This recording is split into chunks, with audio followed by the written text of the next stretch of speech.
Alright guys, Death Valley is upon us and we're here to pick up the pieces and figure out what this season could possibly be about. So, with that being said, let's jump right into it.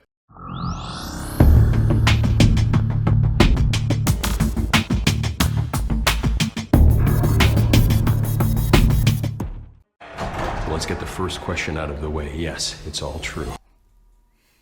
Really? You like Ike, I like Ike, everybody likes Yes, it's all true.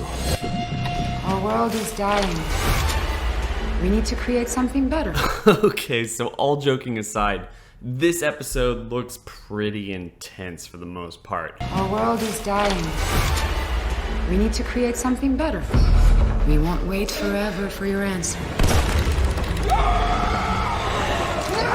You cook this all in that new microwave oven? I was a trifle nervous about using technology we got from them. AHS Double Feature. Hopefully more than anything, we're going to be focusing again with President Eisenhower and his negotiations per se with the alien race, as well as kind of exploring the advancement of human technology that was kind of explored a little bit in episode 1. One of my biggest concerns with this episode, maybe just this season in general, is that we don't have enough time to explore these characters and these situations to a point where it's going to be narratively satisfying for pretty much everybody who's watching it. I talked about this in the review. These episodes, I'm expecting literally the first episode of Death Valley, maybe even the second and the third, to be pretty dang good.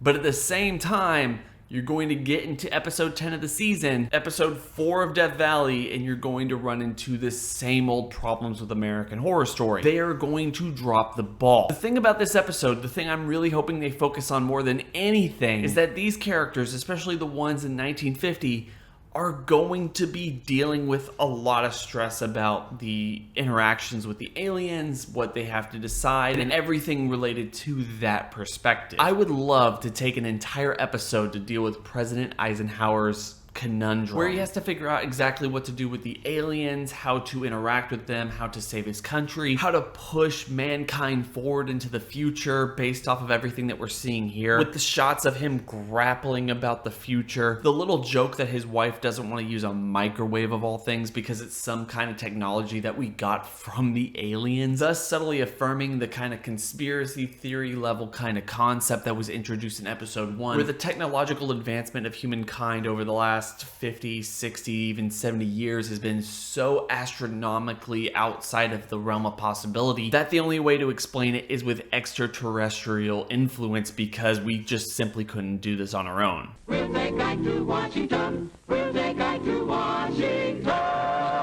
So part of me feels like I can't be the only one watching this season of American Horror Story, looking at what they did with Red Tide and talent, creativity, ambition, and now what they're trying to set up with Death Valley, not only converting the concept or at least the idea of American exceptionalism, but also just humanity's technological achievements over literally our entire lifetime. Now personally, I don't feel like that's a bad thing. This is a story. So long as you decide to create rules for the universe that you're living in and you abide by those rules, it should be totally fine. But as we've already discussed this season, American Horror Story has a bit of a tendency to create rules and then just immediately break them because it serves the story being told. Whether any of that is going to rear its ugly head this part of the season is not known at this point. I'm just saying it is something that I have been grappling with over the last couple of weeks. Getting back to the preview, I'm not entirely sure what to make of this, given the first episode's introduction of the aliens, made for some kind of a venom-like substance that essentially created a shell of a being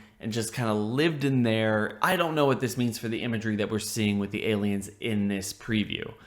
Maybe this is what the aliens really look like, and we're just kind of seeing it from a black and white, kind of more 50s style perspective. Or maybe the aliens have an ability to show people what they really want to see instead of showing them their true selves. You know what, if I was a betting man and this is something that I was really hoping to see in the future of the season, I would argue that the 4 main kids who were abducted last episode are not only abducted, but taken back in time in order to be impregnated or something like that, allowing them to interact with Amelia Earhart and when she was being abducted at the same time. I know the idea that alien abductions comes with a sense of lost time because people don't remember being abducted and that time has to kind of go somewhere.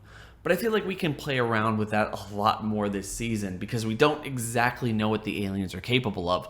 Maybe if someone abducts these kids in modern day, they send them all the way back to the 1950s and they interact with all the characters that are taking place in the flashbacks. That way these characters can have a little bit more agency with everything going on in the flashbacks, and that's just not really setting the groundwork for the aliens' introduction into not only the American society, but all of the technological achievements that we've had over the course of the last 70 years.